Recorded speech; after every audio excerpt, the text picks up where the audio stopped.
Hello there, everyone. Thank you so much for joining me today. My name is Gabe, and today we are going to be talking about a challenge that I have for you. This is called the 12 in 12 challenge.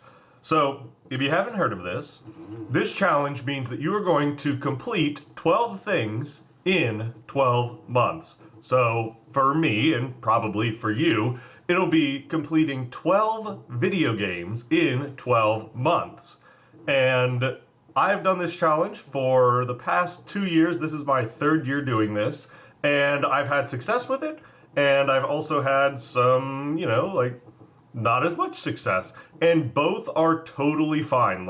Honestly, this is just a way for you to kind of catalog what you're playing and be mindful about it.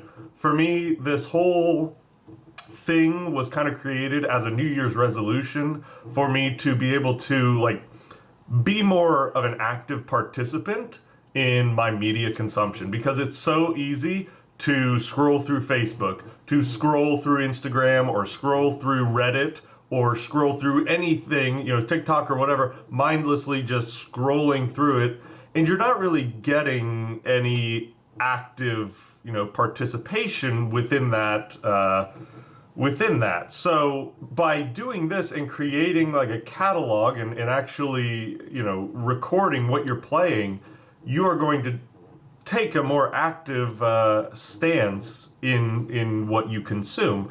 And video games are absolutely 100% artistic works. They are absolutely pieces of artwork, and, just like a movie or a TV show or a book would be, or, visiting an art gallery, honestly, a video game is a piece of art.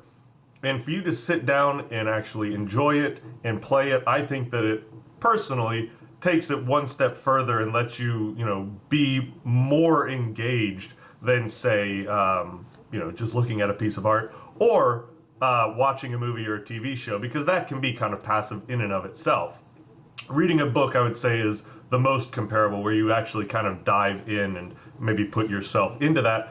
But anyways, beside that point, this is meant to, again, just create a catalog and let you see where you kind of stand, and then also see where you maybe have a pitfall. Maybe, 3 or 4 months in, you realize, oh man, I haven't actually completed a game in a while, I haven't really been playing or whatever. And you stop and you reflect, and it's great for self-reflection, where you're like, okay, I've very clearly just been scrolling through Reddit. And believe me, I'm not knocking that, because I do it, plenty. And sometimes you just need to do that. Sometimes you just need to mindlessly scroll through something, and laze about. Be a potato. It's fine, But in the long run, to consume as a more active participant, I feel is it's a better way to do things.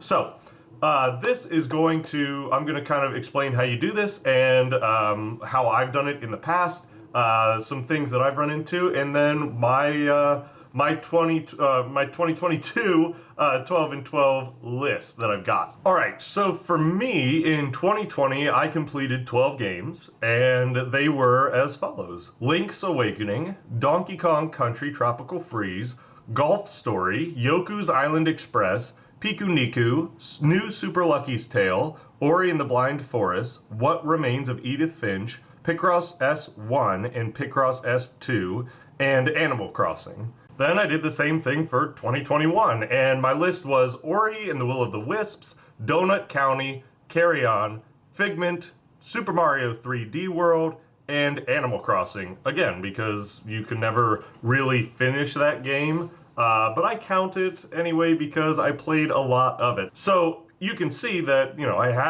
I did the 12 and 12 for 2020, but I only did a 6 in 12 for 2021. And the thing here that I must relay to you is that it's okay if you fall short of the 12 in 12. The whole goal is to just have you be conscious of what you're doing, right? It's okay if you fail. In fact, it's great if you fail.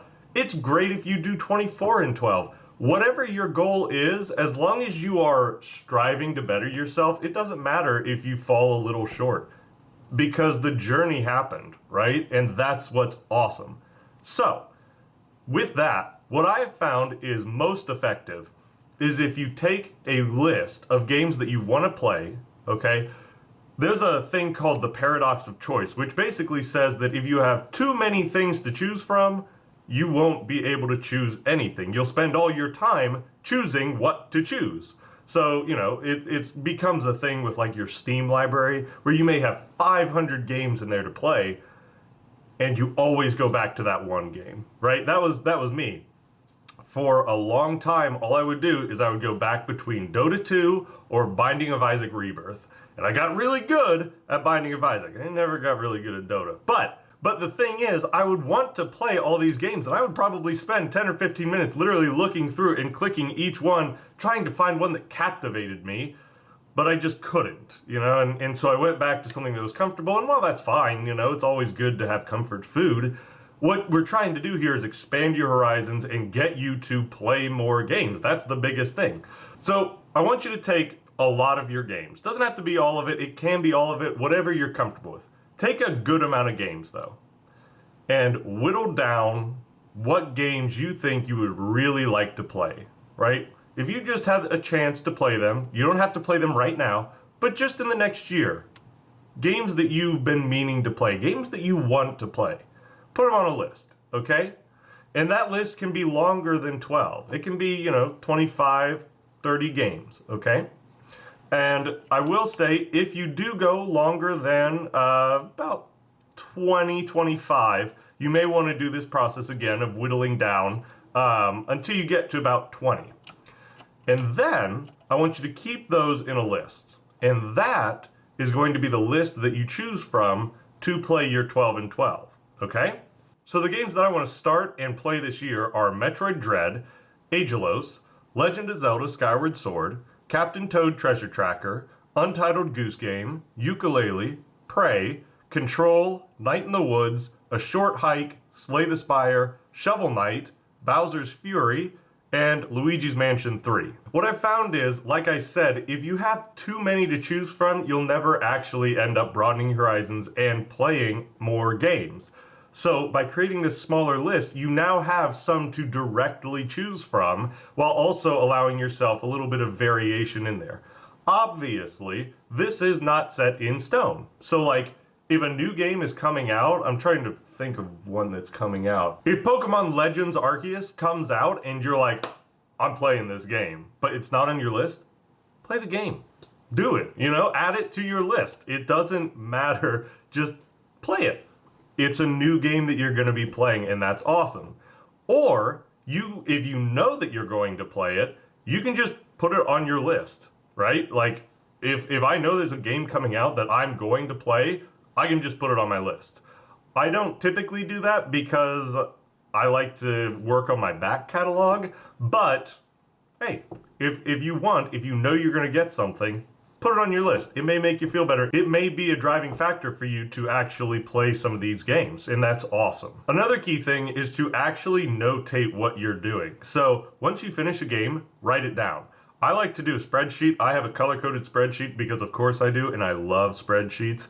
But I have a spreadsheet and I track the name and I track the score that I would give it, because I think that's kind of fun, just being like, did I like it? Did I not like it? How does it rank among other games? You don't have to do that. That's just something that I kind of like to do. Now, what you can also do is you can expand upon this and make it into movies, television shows, and books as well. So like I was talking about earlier with other pieces of artwork, you can create another list. So for me, what I did was I have 52 and 52 for movies, so once a week I'd like to watch a new movie. I have 3 TV shows that I want to start and finish from the beginning of the series to the end of the series, and that would be once every 4 months. And then I have 4 books that I'd like to read, so once, every 3 months, and that's probably less than I should, but whatever, it's fine. Now once you have all these, just begin, going one by one and playing through them, right? If you don't like a game, if you get, an hour into a game, 2 hours into a game, and you're like, I'm not feeling this isn't for me, drop it. That's part of the great thing about this. You've created a list that you're going to at least try these games. If you don't like it, it's not for you, and that's totally fine. Then, at the end of the year, take a look back and check out what you played, what you watched, and what you read. And it's really cool to go back and see that because you'll, at least if you're like me, you'll be transported back to that time, right? So like when I'm thinking about 2021 and everything that happened, I was playing, Ori and the Will of the Wisps at the very beginning of the year. And I'm thinking back to that. I'm like, I'm brought back to that. I'm feeling those feelings again. And it's a really cool feeling to like go back to that time, So that's what I would recommend you do. At the end of the year, you want to self-reflect, see how you did. And again, if you failed and you only played 1 or 2 new games, that's 1 or 2 new games that you played that you maybe wouldn't have had you not done this list. So that is a huge success. I'll definitely make another video about this, maybe like 6 months in, probably around June, so that you can see how I'm doing and we can touch base on this and just see where we're all at. But until then, leave me a comment on what games are on your 12 and 12 list. Do you like the ones that are on mine? Let's have a conversation about it and chat, because I'm really excited. This is one of my favorite things to do at the start of each year, and I love it. Also, if you like this video, please consider hitting the like button and subscribe if you want to see some more of the content that I create. So, thank you all so much for being here. I really, really enjoy this, and I'm excited to see your lists. So I will see you all next time. Thank you so much. Bye-bye.